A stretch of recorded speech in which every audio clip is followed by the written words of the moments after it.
बिल्कुल Y media would like to welcome you to radio Y FM 19.9 South Asian pulse drive time में PK ji कैसे हैं आप? How are you? Thank you very much sir. जोश आया था आपकी बात सुन के ना। एक जो है ना वो लगता है हाँ जान आ गई। अब जिसे कहते हैं डल बैठने की जरूरत नहीं है। ठीक है, वेरी नाइस वेरी नाइस।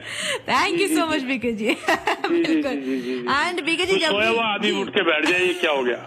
जी जी आज जब भी आपसे बात होती है ना बीके जी, इतने सारे नॉलेज एक तो गेन करने को मिलता है, तो हमेशा एक्साइटमेंट अपने आप डबल हो ही जाती है। जी जी जी जी जी जी जी बिल्कुल पीके जी। एंड पीके जी बातचीत को बिल्कुल हम आगे बढ़ाएंगे। एंड उससे पहले बताइए आप कैसे हफ्ते 1 वीक के बाद आपसे हमेशा बात होती है, गैप हो जाता है 1 वीक, आप कैसे बताइए पहले? मैं यंग हो रहा हूँ हर हफ्ते। अब एक हफ्ता यंग हो गया। ये हुई ना बात। नहीं बताइए, रुकिए। अच्छा चलो, मान लीजिए आपकी उम्र नहीं पूछता, मान लीजिए आपकी उम्र 25 साल है जी, तो आपकी कितनी जिंदगी रहेगी? 75 साल। तो मैं हूँ 71, मेरी कितनी रह गई? 29। तो यंग कौन हुआ, 29 वाला कि 75 वाला? अच्छा सर आप यंग मान लिया। ठीक है ना जी। बस यंग हो रहा हूँ हर हफ्ते, एक हफ्ता और यंग हो गया मैं। क्या बात है। बिल्कुल। एंड पीके जी आपको मैं बताऊं, आपने ऑलमोस्ट सही एज गेस किया है। मेरा 1 साल इधर उधर हो गया, 24। आप करेक्ट। कोई बात नहीं, वो जिसे कहते हैं वो आवाज से थोड़ा सा अंदाजा लगना शुरू हो गया। जी बिल्कुल। हाँ जी जी जी बिल्कुल पीके जी। एंड बातचीत को बिल्कुल आगे बढ़ाते हैं। स्टूडियो नंबर मैं हमारे लिस्टर्स को दोबारा बता देती हूँ, 905-226-9109, दैट इज 905-226-9109 पे। पीके जी बातचीत बिल्कुल आगे बढ़ाते हैं। रियल एस्टेट से रिलेटेड बातचीत आपसे होती है हर हफ्ते वेडनेसडे को। मार्केट का हाल बिल्कुल बताते हैं, आपकी जो ओपनिंग स्टेटमेंट है बिल्कुल बताइए, मार्केट का जो अभी करंट हाल है उसके बारे में बात करते हैं। देखिए मार्केट बेसिकली मेनली तो मैं टोरंटो की बात करूंगा, वैसे तो ऑल ओवर कनाडा की अगर बात दी जाए तो मार्केट जो है इस वक्त बायर्स के हाथ से निकलती हुई बैलेंस की तरफ जा रही है। मार्केट बायर्स के हाथ से निकलती हुई बैलेंस की तरफ जा रही है, which is a good sign. पहले सेलर्स के हाथ में मार्केट थी मार्च अप्रैल तक, उसके बाद ये बिल्कुल बिगड़ते हुए बायर्स के हाथ में चली गई। और बायर्स की जैसे जब ये लास्ट वीक, अभी लास्ट नहीं 2-3 हफ्ते हो गए, जब अभी ये इंटरेस्ट रेट डिक्लेयर हुआ, उसको होल्ड कर लिया गया, तो मार्केट में फिर हलचल शुरू हो गई। और उसके बाद जो है ये बायर्स की तरफ ज्यादा टिल्टेड है, लेकिन it is going towards balanced market. एक तो मैं आपको ये बता दूं, और दूसरी बात ये जो अक्सर हमसे लोग पूछते थे कि बबल कब फटेगा, बबल कब फटेगा, ये बबल आ चुका है रियल एस्टेट के अंदर, मार्केट प्राइस जबरदस्त गिरेगा, ये बात भी बड़ी क्लियर हो गई। अभी इसके ऊपर जो अभी रिपोर्ट आई है, index 2023 UBS global real estate bubble index for 2023, उसने क्लियर कर दिया कि वैंकूवर और Toronto are no longer in bubble risk territory. ये बबल रिस्क जो था उसकी टेरिटरी से बाहर हो चुके हैं। और उसका उन्होंने रीजन दिया क्योंकि मार्केट के अंदर पिछले दिन इनका price on an average inflation को काउंट करते हुए 10% से भी ज्यादा नीचे आ गया, 5%, अदरवाइज ये 10% से ऊपर था जो नीचे आ गया प्राइस। और ऊपर से इसकी कैरिंग कॉस्ट और इन्फ्लेशन ड्रिवन जो इनकम और रेंटल ग्रोथ है, उन सबको अगर ध्यान रखें तो ये जो लेवल है प्री पेंडेमिक लेवल के बिल्कुल क्लोज आ चुका है और 2020 के आसपास। तो इसीलिए अब ये बबल रिस्क से बाहर हो चुका है जी। एंड पीके जी अगर हम बबल की बात कर रहे हैं, तो अगर आप बता रहे हैं कि टोरंटो एंड वैंकूवर ये दोनों ऐसी जगह है जहाँ पे बबल अभी वो बबल पे नहीं है, तो क्या ऑल ओवर लाइक शहर में ये सेम ही बात चल रही है या फिर there are like differences on it? Very nice. ये इंटरनेशनल अगर बात कर रहे हैं, मुझे लगता है आप राइट इंटरनेशनल बात कर रहे हैं। हाँ जी, और दिन हाँ, अभी भी 2 सिटीज ऐसी हैं जो कि बबल के अंदर हैं, और वो इसी रिपोर्ट को बोल रहा हूँ मैं, अपने घर से नहीं लाया, ये जो यूबीएस की रिपोर्ट है यही रिपोर्ट कह रही है कि ज्यूरिक और टोक्यो वो भी बबल रिस्क के अंदर है, जबरदस्त बबल रिस्क के अंदर है, यूरिक एंड टोक्यो। और अगर बात कर रहे हैं हम लोग टोरंटो वैंकूवर की, तो अब इसको इन्होंने बबल से हटाकर ओवर प्राइस में ले आए हैं ये लोग, ओवर वैल्यूड। ये तो सब मानते हैं, आप भी मानती हैं कि ये वाकई ओवर वैल्यूड हमारी ये सिटीज ओवर वैल्यूड तो है ही है। जी जी जी। तो इसके ये ओवर वैल्यूड में आ चुकी हैं। और अगर आप ओवर वैल्यूड की बात करते हैं तो कुछ सिटीज तो मुझे याद है इस वक्त, इतनी ज्यादा मेरी किडनी शार्प नहीं है कि मैं याद रख लूं। तो ओवर वैल्यूड के अंदर स्टॉकहोम आता है, फ्रैंकफर्ट आता है, एम्स्टर्डम आता है, लंदन आता है, पेरिस आता है, और कौन सा मुझे याद नहीं, लॉस एंजलिस आता है, मियामी आता है, और ये जो है ना टेल अवीव, जहां मैं अभी गया था 2-3 महीने पहले मैं गया था, वहां पर ब्यूटीफुल सिटी, वो आता है, सिडनी आती है, ये ओवर वैल्यूड के अंदर आती हैं ये सिटीज कुछ प्रोमिनेंट, यानी कि हम अकेले नहीं है, जो हम अकेले कोसते रहते हैं अपनी सरकार को या अपने भाग्य को, हमें सोचना चाहिए कि हमारे साथ और भी बड़ी प्रोमिनेंट सिटीज हैं दुनिया की जो कि ओवर वैल्यूड के अंदर आई हुई है। लेकिन अगर मैं फेयर की बात करूं, अब जब बात चल ही रही है आपकी अगर बबल की या ओवर वैल्यूड की, तो मुझे फेयर वैल्यू वाली भी सीरीज की जरूर बात करनी चाहिए, जिसमें सिंगापुर प्रोमिनेंट है सबसे ज्यादा, जहां पर की फेयर वैल्यूड है प्रॉपर्टी, फेयर वैल्यूड है। दुबई इस वक्त फेयर वैल्यू में चल रहा है, बॉस्टन चल रहा है फेयर वैल्यू में, न्यूयॉर्क सिटी फेयर वैल्यू में चल रही है इस वक्त, सैन फ्रांसिस्को फेयर वैल्यू में चल रहा है। तो ये कुछ बड़ी, वारसा भी है मेरे ख्याल से फेयर वैल्यू के अंदर। तो ये कुछ सिटीज हैं जो फेयर वैल्यू में, फेयर वैल्यूड हैं या फेयर वैल्यू में चल रही हैं। तो हम बबल से निकल के अब ओवर वैल्यूड में टोरंटो और वैंकूवर आ चुके हैं। वेरी गुड क्वेश्चन सारा जी, थैंक यू। बिल्कुल। एंड एक ऐसा टॉपिक भी है ना पीके जी, जो करंटली चल भी रहा है, आई थिंक कपल ऑफ ये टाइम तो चलने ही वाला है, इंटरेस्ट रेट। तो अगर आप बताएंगे आगे क्या होने वाला है इंटरेस्ट रेट को लेके, क्या क्या सिचुएशन है इसको लेके? देखो आगे तो क्या होगा किसी को नहीं पता, मैं यहाँ से बाहर निकलूं पता नहीं रहूं ना रहूं, लेकिन हाँ अंदाजे लगाए जा सकते हैं आज की सिचुएशन के हिसाब से, और ये अंदाजे शायद बदलते भी जाएंगे जी। स्टैट्स जैसे जैसे हमारे पास आते हैं उस हिसाब से हमारे आइडिया लगते जाते हैं। जैसे जैसे स्टैट्स बदलते जाते हैं ये इकोनॉमिस्ट जो है अपनी प्रेडिक्शन को भी बदलते रहते हैं। तो आज के हालात के हिसाब से मैं खुद अपनी बात नहीं कर रहा, मैं बात करता हूँ बीमो, बैंक ऑफ मॉन्ट्रियल के ग्लोबल एसेट मैनेजमेंट के जो अर्ल डेविस हैं, अभी उनकी रिपोर्ट में अगर बता दूं कि वो ये कह रहे हैं कि ये जो आपका इन्फ्लेशन और इंटरेस्ट जो ये साथ साथ चल रहे हैं, तो उन्होंने कहा, पहले मैं इसको इन्फ्लेशन की तरफ लेके जाता हूँ फिर मैं इंटरेस्ट रेट की तरफ आऊंगा। तो उन्होंने कहा कि अभी जो है जो हाइक जितने भी इन्होंने किए हैं 10 अभी इंटरेस्ट रेट के ऊपर, उसका रिजल्ट तो इनका सामने आया है। इन्फ्लेशन 8 से कम होकर 4 तक आ गई, लेकिन अभी भी 4 ज्यादा है, लेकिन अभी वो नहीं देख रहे कि कोई अभी हाइक होगा 2024 में, कोई और इंटरेस्ट रेट बढ़ेगा। उनकी निगाह में मेरी भी यही मानना है, क्योंकि इनका ये मानना है कि ऑल्दो इन्फ्लेशन ज्यादा आई है, लेकिन उसके अंदर बहुत बड़ा रोल हाउसिंग जो को कॉस्ट उसको कैरी करना, और ये जो आपका एनर्जी कॉस्ट उसका बहुत बड़ा रोल था।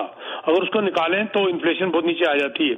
तो उनका मानना है कि वेट एंड वॉच, सी की वाली बात है, जो हमने इतना कुछ किया है बैंक ऑफ कनाडा ने, अब उनको जड़ तक पहुंचने के लिए कोई रुकना, इसको टाइम देना चाहिए, जड़ तक उसका असली फायदा उठाने के लिए इनको टाइम देना चाहिए, और टाइम इन्होंने दिया नहीं। अभी इसी बार लास्ट टाइम जो उन्होंने 6 सितंबर को कहा होल्ड किया, तो उसको टाइम देना चाहिए।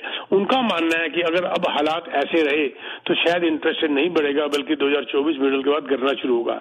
लेकिन अगर इनकी फिगर्स ठीक ना आई जो अभी आने वाली है 25 अक्टूबर से पहले पहले, तो शायद एक बार फिर इंटरेस्ट रेट बढ़ जाए, जिसके चांसेस बड़े कम है, लेकिन बढ़ भी सकता है।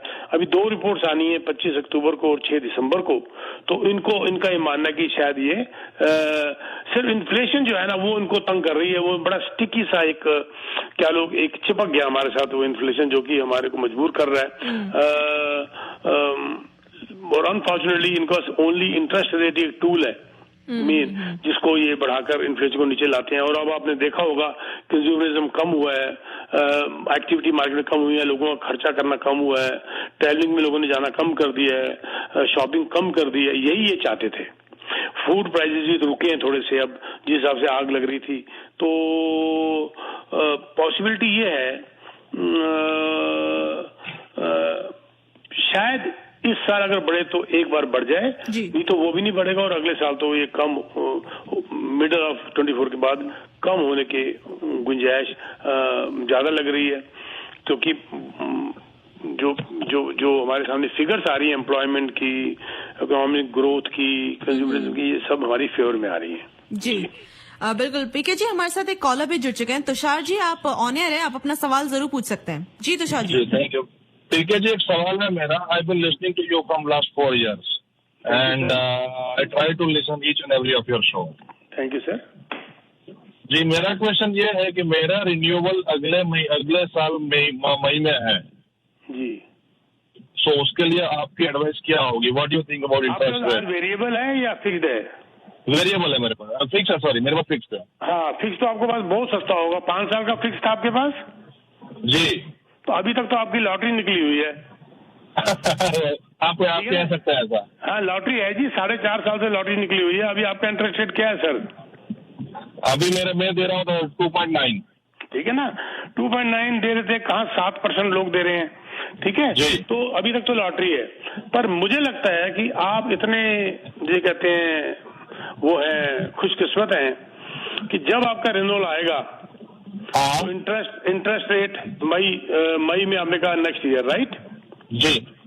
किसी भी हालत में फिक्स्ड में मत जाइएगा, ओके। वेरिएबल में जाइएगा। लेकिन एक बार बात जरूर कर लीजिएगा, उस वक्त के इकोनॉमिक हालात क्या है देख लेंगे हम लोग। मैं मॉर्गेज ब्रोकर नहीं हूँ, मैं ये भी बता दूं साथ में, मैं अपना एक्सपीरियंस बता रहा हूँ आपको, राइट। ये तो हमारे ऑफिस में हैं अयाज भांजी, उनसे बात कर सकते हैं आप। और लेकिन अभी मई बहुत दूर है, आप फरवरी में हमसे बात करिएगा, मार्च में बात करिएगा, फरवरी भी नहीं मार्च में करिएगा, सारी पिक्चर क्लियर हो जाएगी। आज के हालात के हिसाब से आप वेरिएबल में जाएंगे, क्योंकि उसके बाद इंटरेस्ट रेट नीचे ही आना है, बढ़ना नहीं है जी। ठीक है सर। और मेरा एक्चुअली क्वेश्चन रियल एस्टेट से जुड़ा हुआ है, बिकॉज मैं राइट नाउ मेरा जो प्रॉपर्टी है वो सेल करके बढ़ा लेना चाहता हूँ, so that's the reason I called you. हाँ, उसके लिए भी वो टाइम बहुत अच्छा है, दोनों काम हो जाएंगे। आप हमारे से फरवरी मार्च में बात करिएगा, और आपकी प्रॉपर्टी बेच के नहीं, प्रॉपर्टी बड़ी आपने अपग्रेड करना है, डाउन साइज करना है?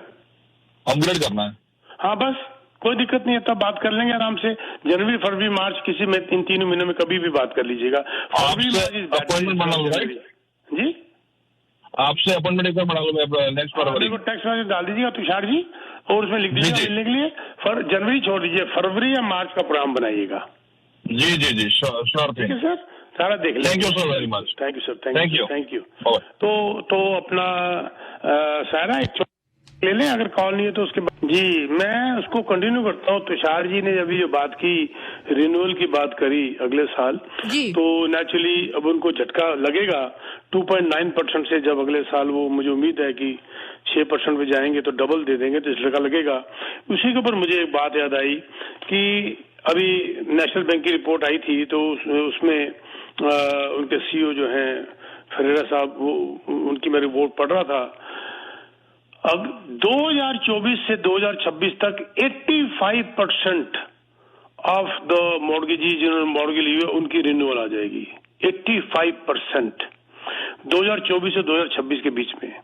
बताइए, जिनका 2%, 2.5%, 3% लिया हुआ था, इतने लोग आएंगे जिनका कि अब झटका लगेगा ऊपर पैसा देने के लिए। तो जो लोग तो अफोर्ड कर सकते हैं वो चल गए, जो नहीं कर सकते, बैंकरप्सी, डेलिक्वेंसीज वगैरह बहुत प्रॉब्लम्स आने वाली हैं, इसका डर है। इसके लिए जो है वो जो है बैंकों को भी इत्तला दे दी गई कि अपना कुशन रखिए। ये मैं एक फिगर आपके साथ जो है वो शेयर करना चाहता था कि ये रिन्यूअल जो अब आ रही है लोगों की जबरदस्त, 2024 से शुरू, अभी भी हो रही है वैसे तो रिन्यूअल्स, लेकिन असली तादाद 2024 से शुरू होगी। तो क्या होगा, ये एक बहुत बड़ी एक समस्या है जिसके लिए बैंक भी तैयार बैठे हुए सारे के सारे। ये मैं आपसे बात शेयर करना चाहता था।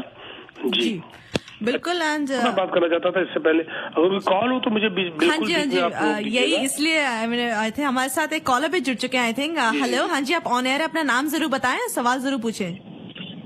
हेलो पीके जी, मेरा नाम अमित है। जी अमित जी।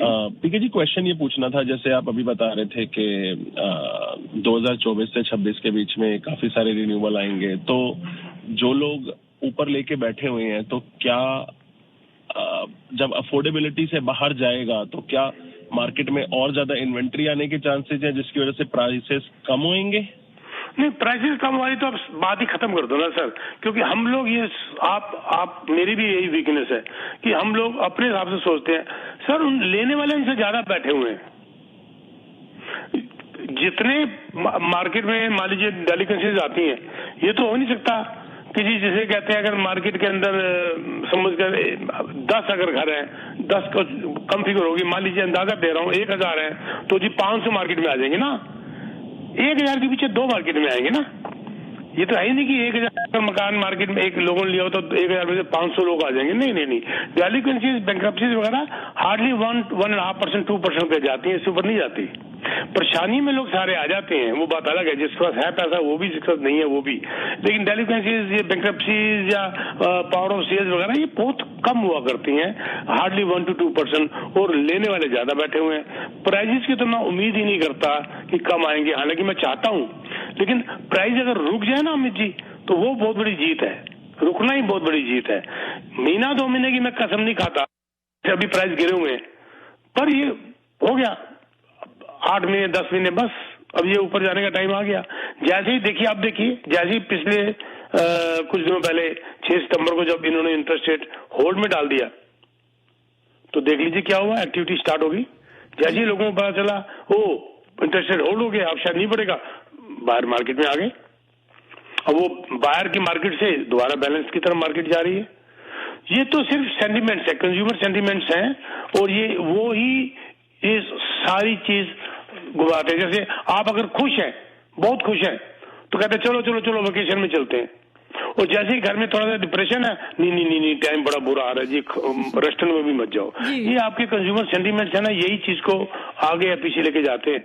तो मेरे ख्याल से कि ये नीचे जाने वाली कोई बात नहीं। और मैं आपको एक और बता दूं, मैं फिगर अभी देता हूं, नैनोज रिसर्च जो हुई है ब्लूमबर्ग की, उन्होंने कहा है Canadian sentiments towards economy and housing remain muted, बिल्कुल म्यूटेड है वो इस वक्त। और सेम जो पहले थे लगभग 52.3 था,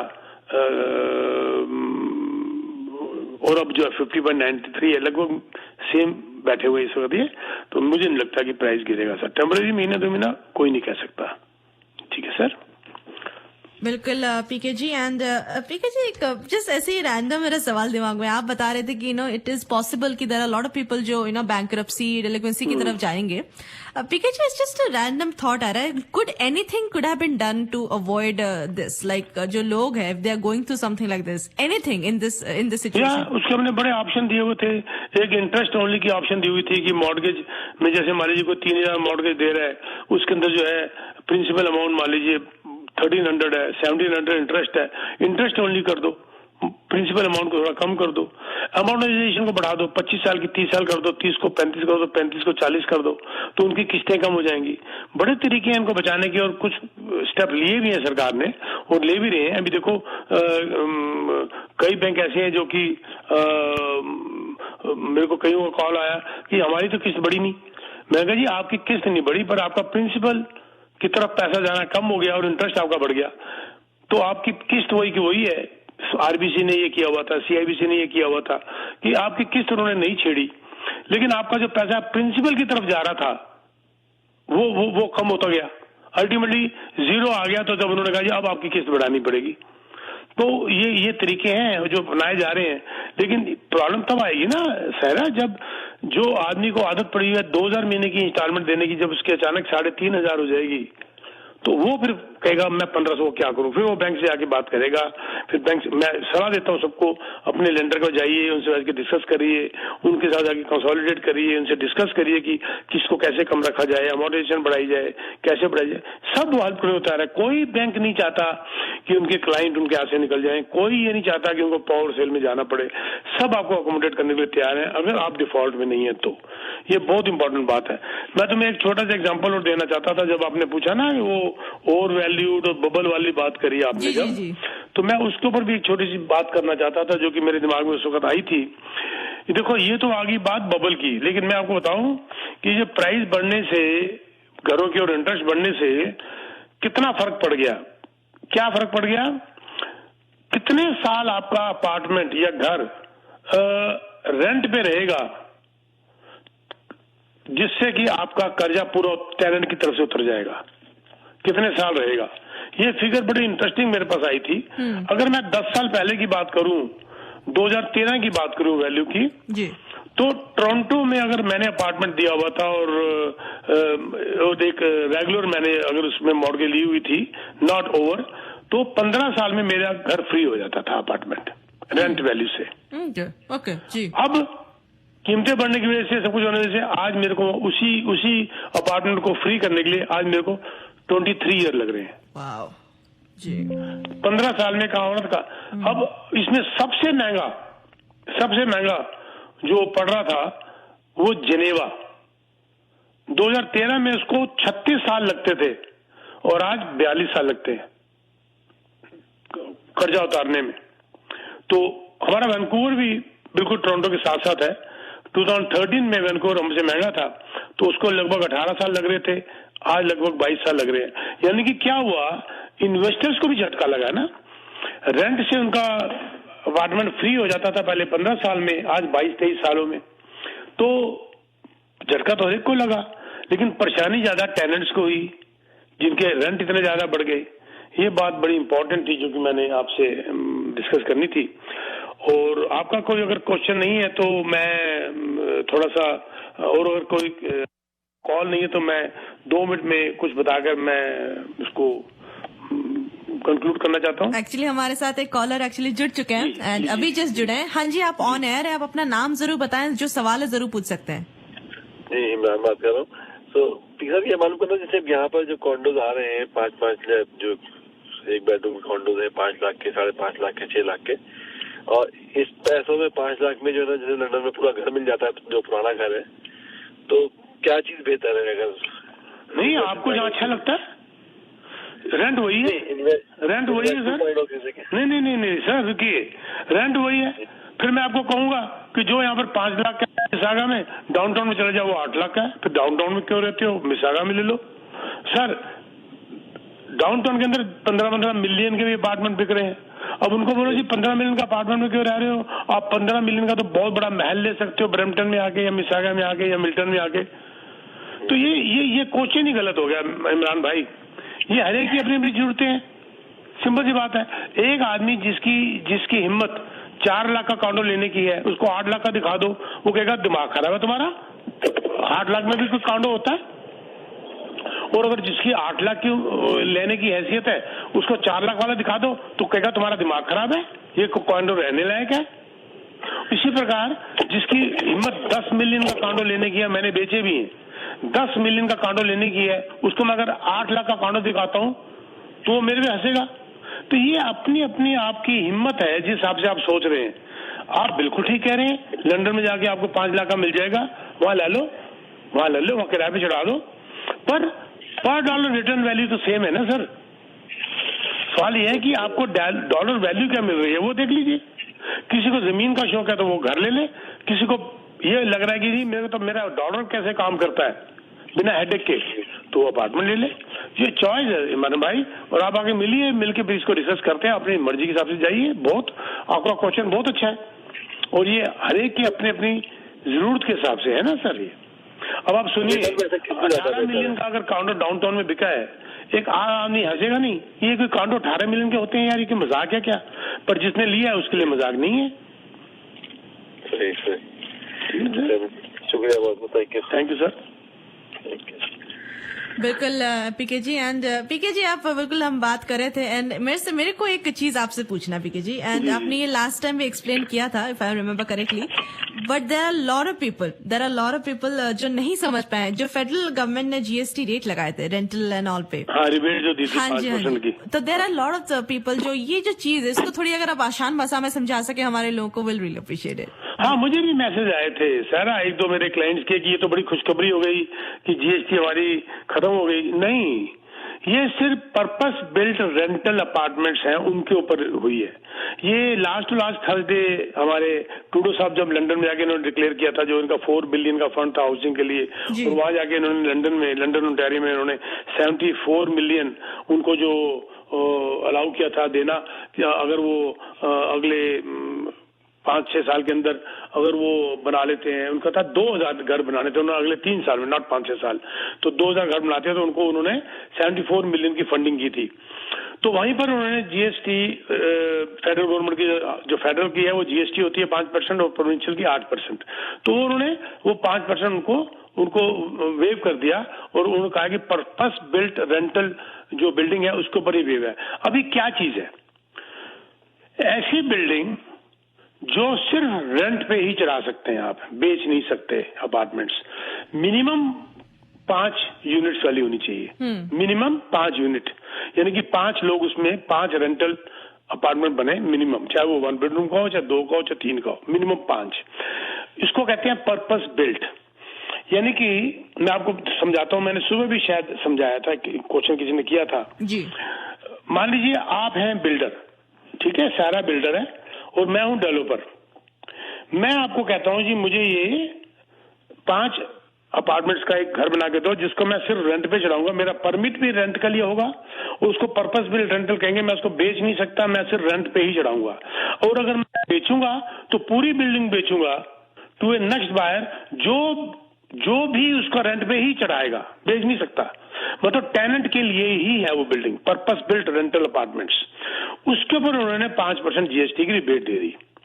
अब मैं बनवा रहा हूं तुमसे, तुम वो बिल्डर, मैं हूं डेवलपर, आपने बना के दिया, जब आप मेरे को अपना बिल देंगी, इनवॉइस देंगी, उसमें मेरे को 5% जीएसटी की छूट मिल जाएगी, जो कि छोटी मोटी छूट नहीं है।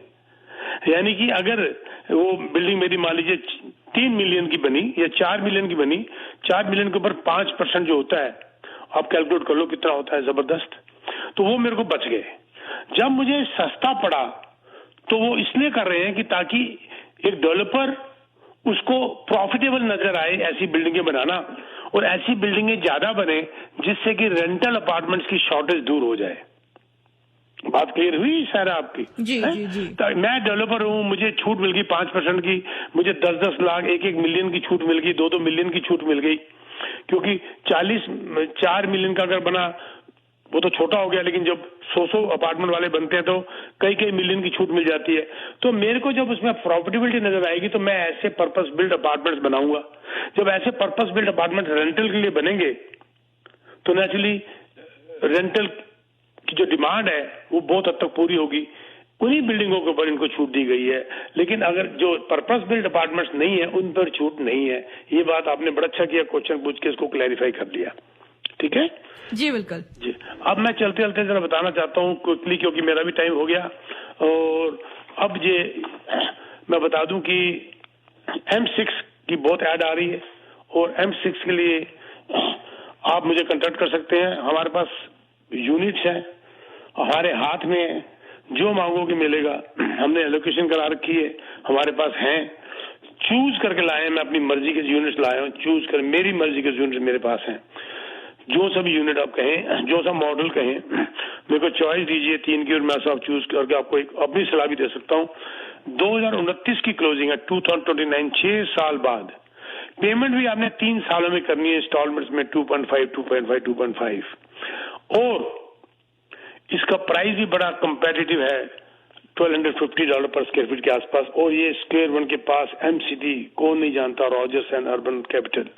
मेरे को कांटेक्ट कर लीजिए, मुझे टेक्स्ट मैसेज डाल दीजिए, और इतने जबरदस्त मैं आपको इंसेंटिव टीम सब्रवाल के थ्रू दूंगा कि कोई इसको मैच नहीं कर सकता। It will be in thousands and thousands of dollars. और इसके लिए आप मुझे कांटेक्ट, और लाइव लॉब सर्विस तो हमारी मशहूर है ही है। हमें टेक्स्ट मैसेज डाल दीजिए with your phone number and name and email, 3 चीजें। आपका नाम और ईमेल डाल दीजिए, फोन नंबर तो होगा ही आपके टेक्स्ट मैसेज में, और आगे लिख दीजिए M6। आपको immediately detail within 10 minutes आ जाएगी। नंबर नोट कर लीजिए 647-299-4757। आई रिपीट 647-299-4757, और you can visit teamsabarwal.com। Thank you very much sir, अगले हफ्ते बात होगी। बिल्कुल पीके जी, इतने सारे इन्फॉर्मेशन हमारे साथ हर हफ्ते शेयर करने के लिए बहुत बहुत शुक्रिया आपका। And Y media would like to thank you so much for joining us on radio YFM 19.9 South Asian pulse drive time पर। शुक्रिया आपका PK ji. Thank you. We wish you all the best, take care.